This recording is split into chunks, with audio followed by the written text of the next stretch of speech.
Good morning, Standard 10 students. Hope you all are safe and fine, learning the chapters, and you have completed the question answers of the previous chapters. Children, today we are going to learn about the contributions of the prominent leaders in early days of Indian nationalism.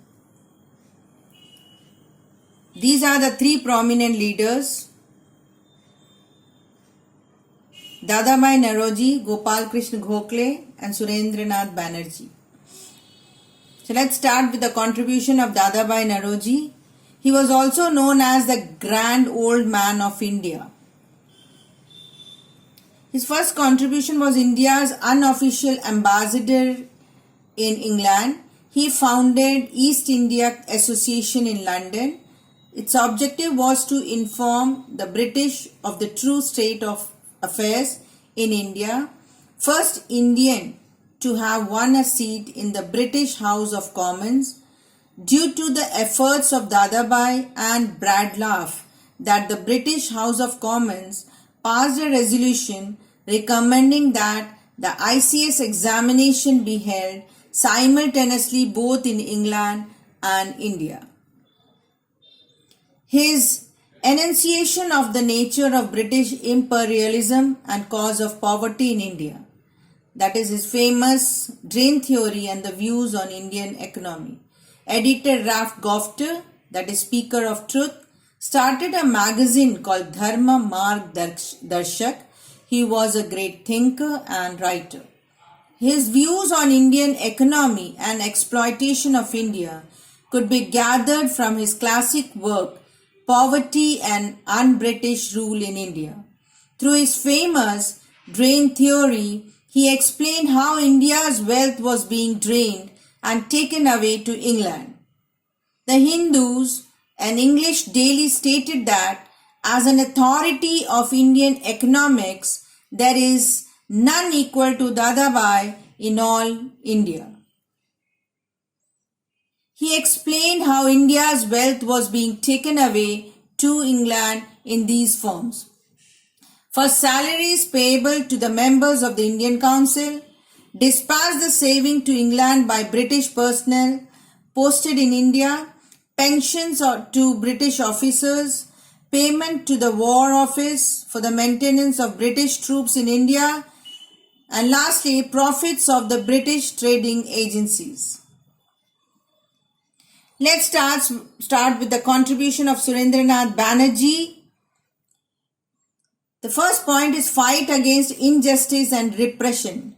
He founded the Indian Association, and the objective was to agitate for the introduction of political reforms in India. He made a tour protesting against the reduction of age limit of civil service examination from 21 to 19.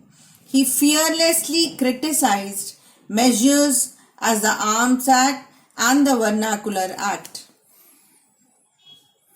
Surendranath Banerjee was elected to Kolkata Corporation and was also elected to the Bengal Legislative Council.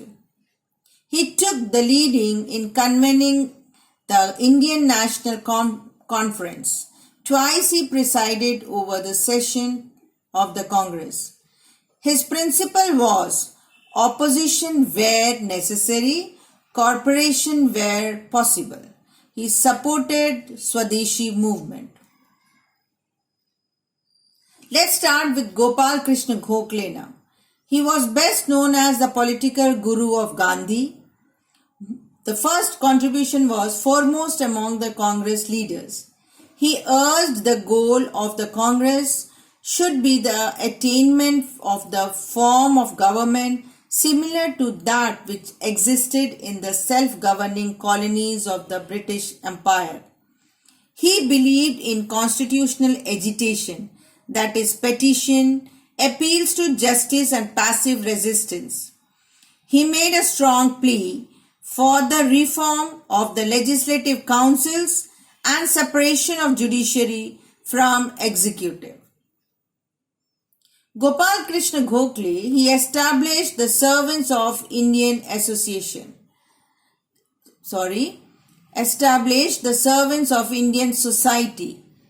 The society trained men to devote their lives to the cause of the country.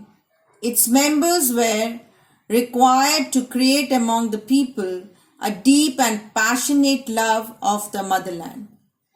He became the member of the Imperial Legislative Council. He pleaded for the reduction of salt duty and abolition of excise duty on cotton goods. Gopal Krishna Gokhale, his economic ideas were, he pleaded for the reduction of the land revenue. He was in favor of state protection to infant Indian industries. He called for the employment of members of educated middle class. Let's know the crux of this topic. We have to learn what were the characteristics of the early nationalists, what were the objectives and demands of the what were the objectives and demands of early nationalists. Name any 4 methods through which early nationalists carried their agitation. Explain any 3 contributions of the each prominent leaders we have read today. Answer the picture reading given in page number 131. Thank you.